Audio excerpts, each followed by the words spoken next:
A good afternoon to you. My name is Olive Burrows and you're right on time for NTV at 1. I wish I was starting with better news, but the public inquest investigating the shooting to death of an 8-year-old Stephanie Mora by the police in 2017 has termed the incident as a deliberate shooting by a police officer whose identity has been shielded. Now, this has been frustrated by other police officers covering for one another under the Blue Code of Silence. Vincent Odor with the details of the findings. And that story coming up in a little bit. Still staying with the police, 2 administration police officers have died in Kisi County after one officer opened fire on his colleagues, killing one, then turning the gun on himself. Initial reports indicate that the officer was unhappy about an impending deployment to the governor's residence, hence the shooting. One other officer who was injured in the shooting is in hospital. Investigations into the incident are underway.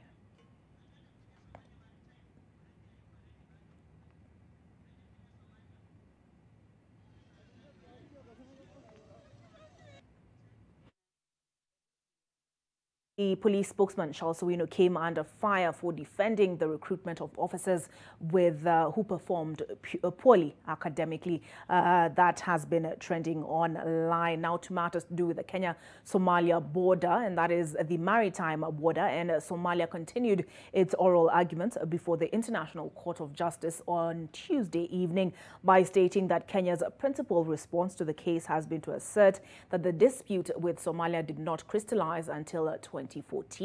Lawyers representing the Somali case told the court that as Somalia has already explained, that position is completely wrong and is contradicted extensively by the documentary record. Leila Mohammed remains on that story. Kenya objected to Somalia's use of the official U.S. government chart of the Somalia-Kenya coast. It contended that British Admiralty Chart 3362 is more accurate. For the second day in a row, Somalia had its day in the Court of International Justice, and it continued with its onslaught to show that its southern neighbor's claim over a disputed maritime border was not factual. Kenya determined the appropriate base points from which to construct an equidistance line. It constructed its own provisional equidistance line. This slide, which is also at tab 52, shows the resulting equidistance line. Kenya has presented her defense via written submissions and extra evidence that it was hoping would be presented in court physically. However, the court declined the request.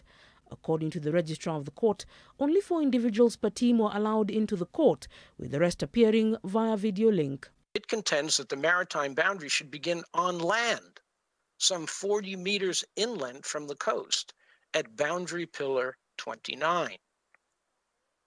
The parties agree that boundary pillar 29 is the final marker on the land boundary between Somalia and Kenya before the boundary reaches the sea. Its precise geographic coordinates were disputed in the written pleadings, and Kenya again complains in the legal memorandum it submitted on 5 March that Somalia has incorrectly used astronomical coordinates without converting them to WGS 84. The case was expected to continue Thursday and Friday, with Kenya presenting its oral arguments. However, with her decision to pull out of the case, the court is expected to hear Somalia's closing arguments Monday, March the 22nd. The purpose of delimitation is not to apportion equal shares of the area, nor indeed proportional shares. The test of disproportionality is not in itself a method of delimitation. It is rather a means of checking whether the delimitation line arrived at by other means needs adjustment because of a significant disproportionality in the ratios between the maritime areas. Leila Mohammed, NTV.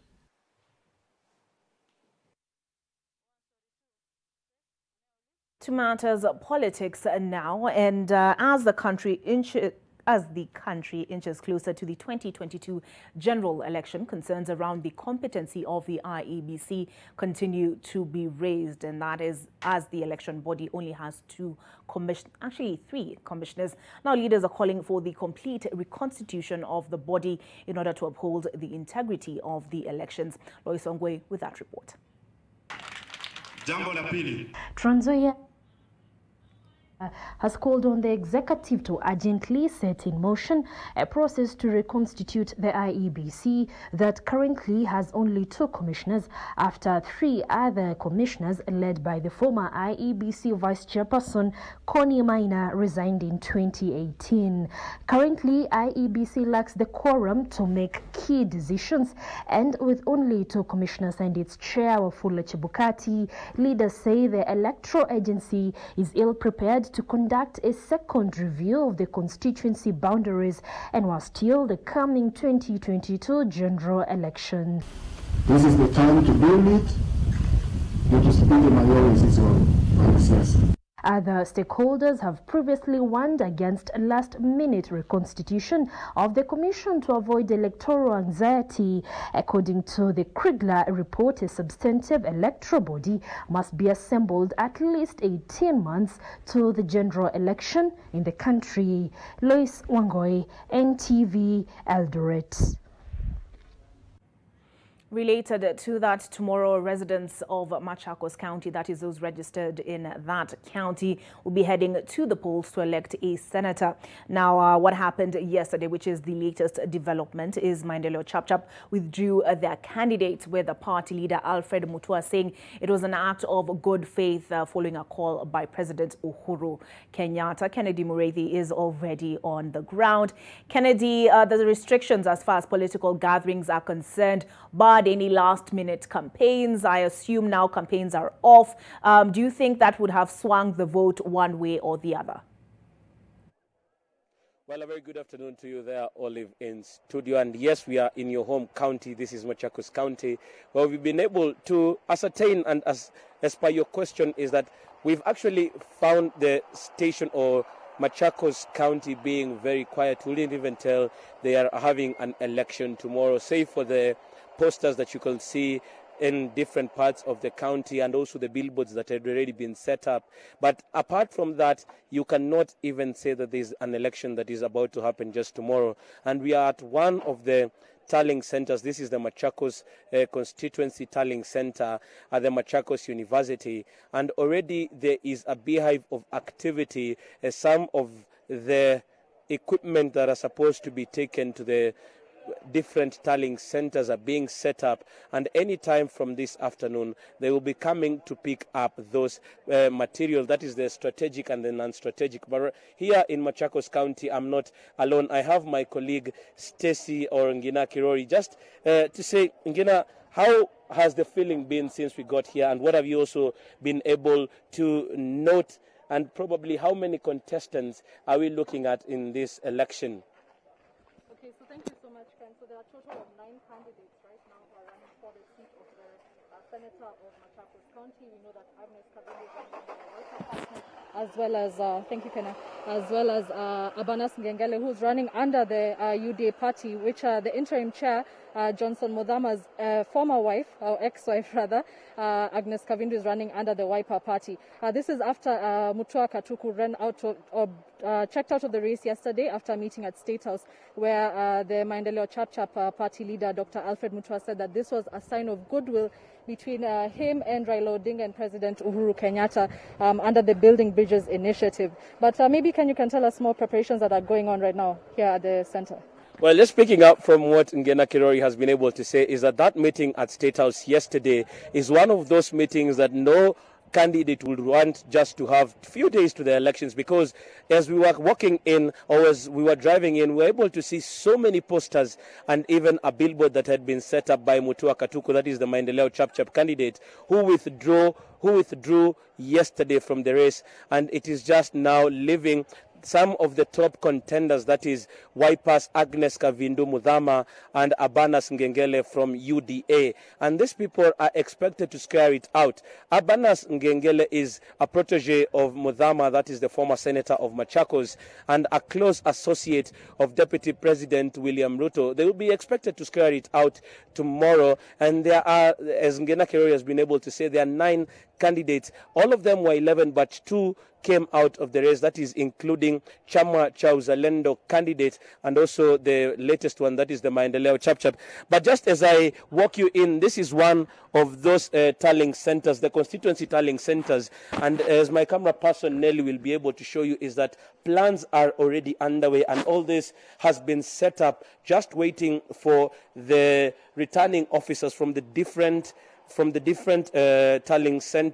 polling stations, who will come and they will be taking this strategic and non-strategic material. As you can see, there is this work that is going on, and they want to make sure that when somebody is taking their ballot boxes, all that is needed will be in them. So we are being informed that they have been checking and counter-checking since yesterday to make sure that everything that goes into a polling station is up to date, and there is nothing that they will be saying is going to happen. Another thing, Olive, that we've also been able to note is that the president is very focused on making sure that there is no electoral violence. And that meeting yesterday at State House that was held virtually with President Uhuru Kenyatta, they were very categorical that they do not want the scenes that they saw in Matungu, Kabuchai, and also in the Hell's Gate by-elections. So they want to make sure that everything goes as per plan. So we'll be keeping a keen eye on everything that is happening here, from when these boxes will be dispatched to the officials, what they will be telling us, to the election day until Friday morning, or yes, tomorrow late into the night, when they'll be announcing the winner. As of now, Ngina Kirori and I will be hitting the streets just to get views of what the people of Machakos want, and also what the status is from the police and the deployment. But right now, it's back to you, Olive, as we continue to stake out here in Machakos County. Thank you, Kenna. As Ngina put it, Kennedy tells us there are now 9 candidates, though the race started with 11. The latest to withdraw is one Mutua Katuku of Maendeleo Chapter, prevailed upon by his party leader, Alfred Mutua, who is also the Machakos governor. The race, therefore, is primarily between 2 persons, that is Agnes Kavindo of Wiper Party and Abanas Gengele of UDA Party, which is affiliated with the Deputy President William Ruto. The public inquest investigating, as I mentioned earlier, the shooting to death of an 8-year-old girl, Stephanie Mora, by the police in 2017 has termed the incident as a deliberate act by a police officer whose identity has been withheld, and that the revelation of that identity has been frustrated by other officers covering for one another under the Blue Code of Silence. Vincent Odor is now ready with that report. The inquest into the murder of 8-year-old Stephanie Mora, who was reportedly shot dead by a police officer dressed in Django green uniform and anti-riot gear in Mathare while playing on the balcony of their flat in August 2017, has closed. The inquest has established that a police officer deliberately shot Mora, but the police service has frustrated efforts to identify the officer. According to the report, Starehe Sub-County Police Commander Jerotich Kimeli, within whose jurisdiction the incident occurred, failed to produce a list of officers who were sent to contain the situation in Mathare, saying since it was an emergency, there was no operation order prepared. Even the duty roster for stations under her jurisdiction did not show exact lockup of Mathare Area 2, where the incident occurred. The inquest has established that the police service applied the Blue Code of Silence to hide the identity of the police officer who pulled the trigger and killed the girl. It adds the Blue Code of Silence is normally used by the police service to cover up for their own. The inquest says the incident is a reflection of what happens every election time in Kenya after the announcement of the presidential results.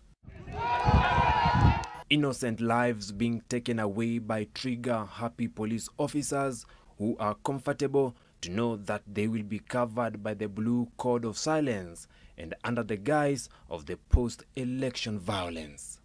Vincent Odur, NTV. That truly disturbing report by one Vincent Odor leads us up to our break.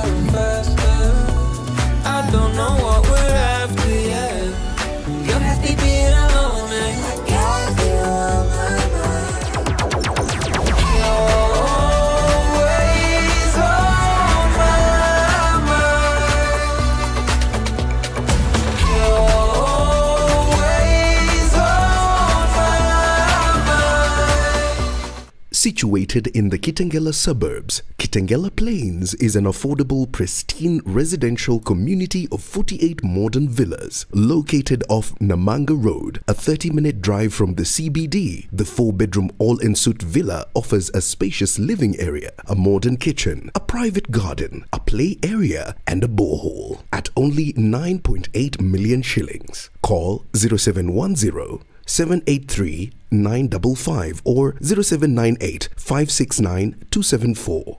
Kitengela Plains. Welcome home. Aya, yani tumeuza pickup mzima sahi. Imeisha. Ai, kila mtu anataka kununua kwako. Siri ni hii, mimi hupanda na dhabiti DAP, na palilia na dhabiti CAA au dhabiti urea. Na bas, matokeo ni mazao ya ajabu. Thabiti Algon Fertilizer is your surest partner in successful farming. Thabiti is available in various sizes that suit your pocket. Algon Kenya, transforming farms and lives through technology.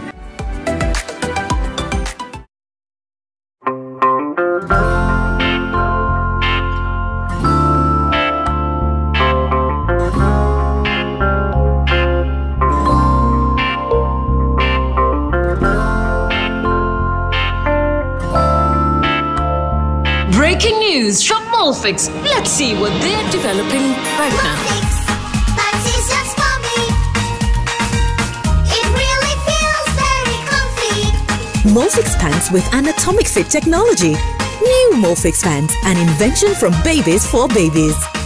You should also try Molfix. Standing tall at the heart of Tattoo City lies Lifestyle Heights, a prestigious property in a prime area offering you spacious 2 and 3 bedroom and 3 bedroom plus DSQ apartments. With state-of-the-art amenities, Lifestyle Heights offers you constant water supply, round-the-clock security, green and open spaces such as the pergolas and kids play area, lifts, among many other amenities. Contact us and come see us for an amazing open day on the 27th and 28th of March. Introducing Ushindi Cream Bar Soap. Ushindi Cream Bar Soap with Oxy Bright removes stains effortlessly and brightens colors. Available in 1 kilogram and 800 gram bars and 175 gram tablets. Also available in all your favorite variants. Ushindi, a quality product from Pwani Oils. Parenting is all about learning when to be tough and when to be gentle. Tough, gentle. But when it comes to fever, you need to be both. Panadol Baby and Infant starts to work on fever in 15 minutes and is gentle on the tummy. Tough call. Panadol Baby and Infant. Tough on fever, gentle on your child.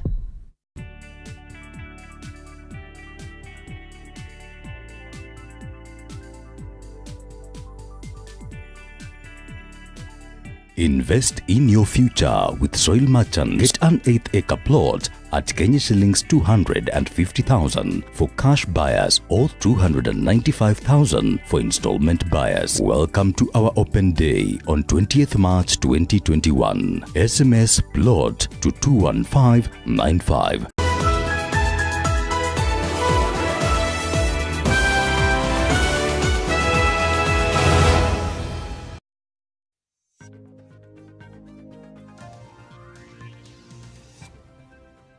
Thank you for staying with us on NTV at 1 and on to matters education, more specifically exams, and candidates in Makueni County are said to be cushioned during the exam period following a donation of 300 sacks of foodstuff to ensure that they have hot meals.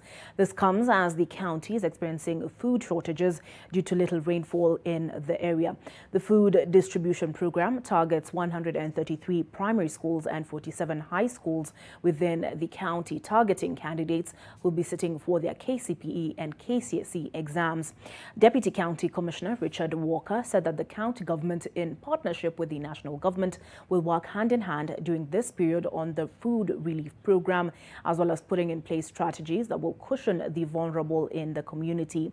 This will also take the burden off the parents, as they will not be required to give out money for food during the exam period. tulipeleka bursaries kwa secondary schools. Kwa hivyo sasa hii wiki nao ni ya chakula. Kwa hivyo tunataka na tunaomba serikali pia iendelee na kutusaidia, kwa sababu eneo langu inakuanga na ukame mbaya sana. Kama saa hii mvua ile imenyesha, sehemu nyingi sana za Kaiti hawakufanikiwa na kupata chakula yoyote. Kwa hivyo kuko na njaa, na pia tunaendelea na kuomba serikali endelee na kutuongezea, tuhakikishe watu wetu hawaja kufa kwa sababu ya njaa. A family from Madala village in Shinyalu constituency in Kakamega County is mourning the death of their 14-year-old daughter who died after allegedly consuming poisoned bananas. 4 other children, 3 of them from the same family, are hospitalized after suffering stomach upsets and vomiting. Friends and relatives of 14-year-old Melvin Ikalakala are yet to come to terms with the untimely loss of a young soul with a bright future. Nikakuja tu kama mandizi imeiva, nikachukua na chai nikapea watoto. Mtoto mmoja akaanza kutapika na kuhara. Nikachukua huyu mtoto nikampeleka hospitali cha Mahuvu Health Center. Huyo mtoto akafika huko, akalala siku mbili, siku ya pili mtoto mmoja amekufa. Melvin, who was a pupil at Madala Primary School, had shared the banana meal with 4 other children, and all 5 of them fell ill shortly after. Jirani alipika ndizi, akapeaka mtoto wangu akakula hiyo ndizi, tena hawa watoto wengine wachukua wake wakakula hiyo ndizi. Mmoja ako hospitali anawaka na mwingine tena ako mbali mbaya, ndio hawa wengine wanabebwa tena wanapelekwa. Sasa daktari akakameka ndio anatoa matokeo ya kusema watoto walipewa sumu kwa ndizi, na hiyo ndizi ilipigwa na koko yao, na koko akaenda kusongesha ng'ombe kurudi, yeye akapewa watoto chakula kama kawaida na hakujua inafanywa kitendo. The children were taken to different hospitals with diarrhea and vomiting, and Melvin lost the fight for her life. Walipikiwa ndizi, na hiyo ndizi ilikuwa na sumu. Nilipeleka mtoto mochari, nilipeleka Mukumu, mmoja kaenda Kakamega, nimerudi kwa boma, nimepata mmoja watatu, ndakana peleka bio hospitali. Huo ugonjwa tu, sio ugonjwa tofauti, ni huo tu. The other 4 children, 3 of them her siblings, are still in hospital. Doctors are yet to determine the exact cause of Melvin's death, if indeed the children were poisoned or what could have caused the diarrhea and vomiting. Zakis Masame, NTV. Today, Kenya joins other iconic sites the world over in celebrating the global green movement after one of the gates in the Masai Mara Reserve was illuminated green. The gate at the Masai Mara joins sites like the Leaning Tower of Pisa, Niagara Falls, Victoria Falls, the London Eye, among many others that have become tourist attractions. The Global Greening Initiative began 11 years ago in Australia when the iconic Opera House was illuminated in green.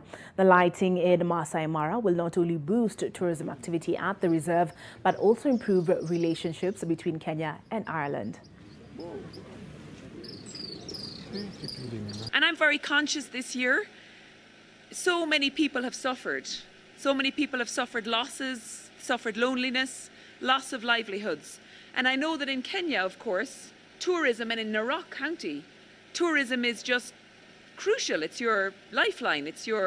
And Ireland is quite like that as well. Tourism for us is incredibly important. So I think it's really important that we've come together to really promote tourism here in Kenya and tourism in Ireland. And that's what the greening is all about.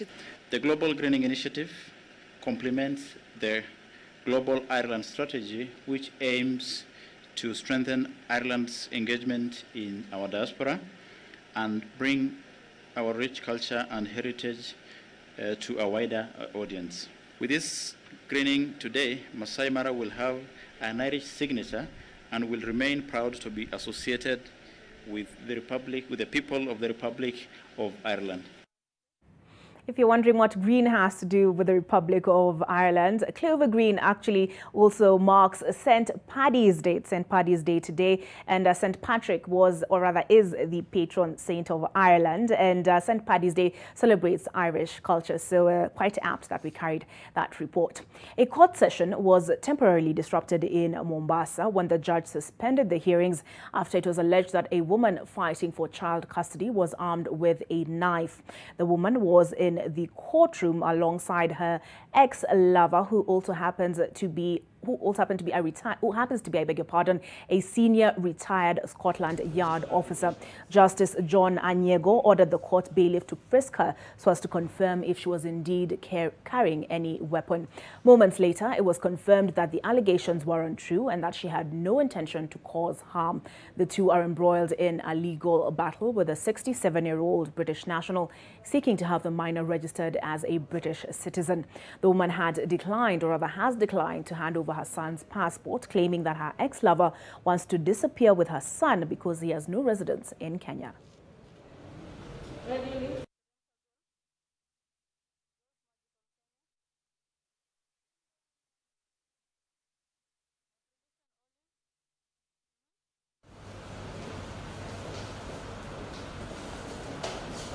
The initial application was seeking stay pending the review of this matter.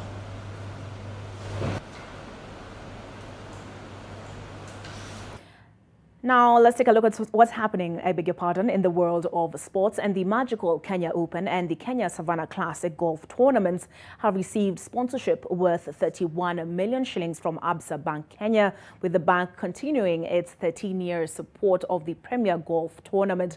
The magical Kenya Open and the Kenya Savannah Classic will take place at the Karen Country Club from 18th to the 21st of March, and then the 26th to the 28th of March, respectively. The tournaments are part of the prestigious European Tour Race to Dubai series. The magical Kenya Open will feature over 150 golfers from over 30 countries, with Kenya producing 12 local pros. The competition also recently received 43 million shillings sponsorship from the Kenya Breweries Limited. So within this package, there's a series of different things that that we'll be contributing. But I think one of the important things that we recognized and felt was critical was that we support our Kenyan pros to make sure that they don't struggle